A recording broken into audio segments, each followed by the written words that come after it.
উশাহৰ দৰে কাষত থকা মানুহজনক এদিন হঠাতে দূৰ কৰি দিয়াটো সহজ নে?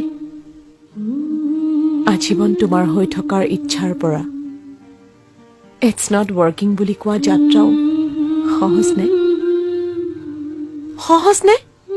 ভাল লগাৰ পৰা ভাল পোৱা কৰা আৰু তাৰ পাছত গোটেই জীৱন তোমাৰ বন্ধু হৈ থাকিব পাৰিম নেকি বুলি কোৱা প্ৰশ্নৰ উত্তৰ। যাৰ কাষত সমস্ত পৃথিৱী বিচাৰি পাইছিলো, তেওঁক অচিনাকি হৈ লগ পোৱাটো সহজ নে?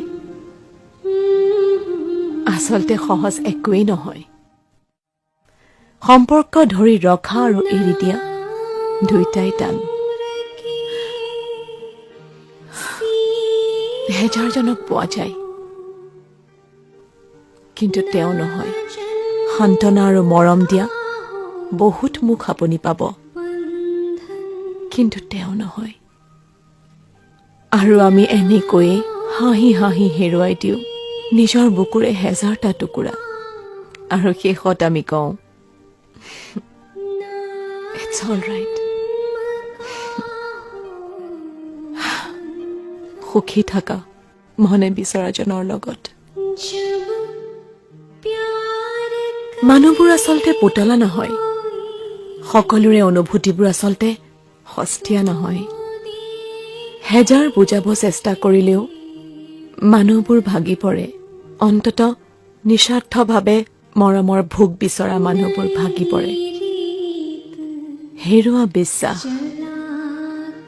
শেষত থাকি যায় মৰমত অবিশ্বাসী।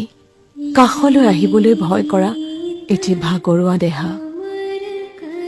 জীয়াই থাকে, হাঁহিও থাকে, অথচ কিবা এটা নাথাকে। সেই কিবা এটাকে হেৰুৱাবলৈ নিদিব। যন্ত্ৰণাৰে আবৃত পৃথিৱীত কাৰোবাৰ সাহস হওক, ভাল পোৱাৰ অৰ্থ হেৰুৱা পৃথিৱীত কাৰোবাৰ মৰম হওক। জীৱনে ইমানেই বিচাৰে, মানুহেও ইমানেই বিচাৰে। ভালে থাকক, ভালে ৰাখক।